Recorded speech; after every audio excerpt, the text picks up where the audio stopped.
আবারও নেশা সামগ্রী সহ আটক দুই ছিচকে কারবারি।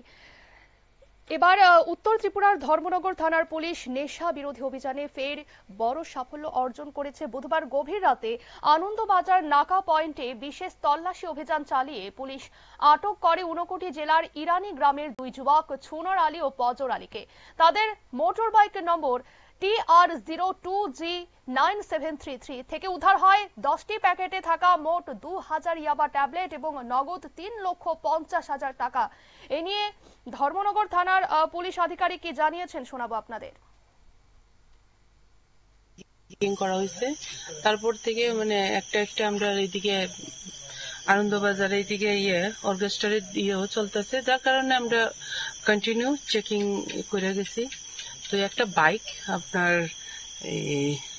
ধর্মনগর হইতে কৈলা শহরের দিকে যাইতেছে, TR02G9733 পালসার ব্ল্যাক কালারের। তো আমরা ওইটারও নর্মালি আমরা চেকিং করলাম। চেকিং করার পরে এটা তার বাইকের ইয়ের মধ্যে সিটের নিচের একটা ইয়ের মধ্যে একটা প্যাকেট পাওয়া গেল। তারপর আমরা সাসপেক্ট মূলে ফরেন্সিক তারপর GCM সব ডাকানো হয়েছে। তো ডাকানোর পরে এটা যখন আমরা চেকিং করলাম, সার্চের পরে পাওয়া গেল যে 2000টা ইয়াবা ট্যাবলেট।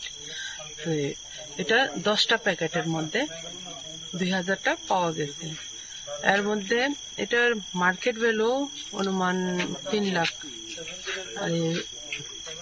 আর ক্যাশ ওর ব্যাগে আপনার 3,50,000 পাওয়া গেছে। তাদের দুজনের বাসা ম্যাডাম?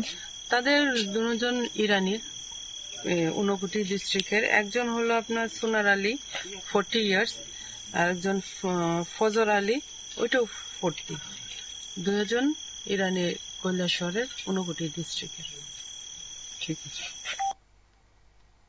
আপনারা শুনলেন পুলিশ আধিকারিকের বক্তব্য। উদ্ধারকৃত মাদকের আনুমানিক কালোবাজার মূল্য প্রায় 3 লক্ষ টাকা বলে জানা গিয়েছে এবং পুলিশের প্রাথমিক অনুমান এই মাদকগুলি ধর্মনগর হয়ে কৈলা শহরে পাচার করা হচ্ছিল এবং এই সফল অভিযানে নেতৃত্ব দেন ধর্মনগর থানার অফিসার ইনচার্জ মীনা দেববর্মা এবং পুলিশ অফিসার পীযূষ কান্তি সাহা। নেশা বিরোধী এই সফল অভিযানে ধর্মনগর থানার ভূমিকার প্রশংসা জানিয়েছেন স্থানীয় মানুষজন। পুলিশের সক্রিয়তায় এলাকায় স্বস্তির হাওয়া বইছে। নিয়ে নিচ্ছে ছোট্ট একটি বিজ্ঞাপন বিরতির সঙ্গে থাকুন।